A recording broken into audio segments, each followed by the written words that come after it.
Hi there, I'm going to show you how to change the battery on this key fob. You do not need any tools, you just need a replacement battery. This takes one of these 2032s. You can get these off Amazon, they're really inexpensive. There's a link below in the description that will take you straight there. Okay, so basically here's what's happening.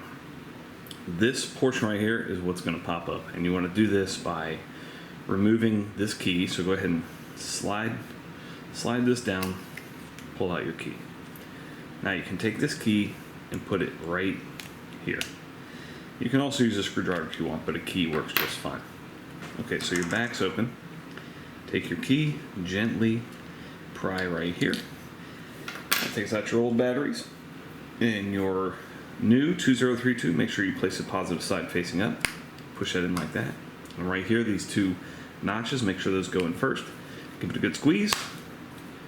Return your key and you're all set. Thanks so much for watching. I hope you found this helpful. Make sure you hit that thumbs up button.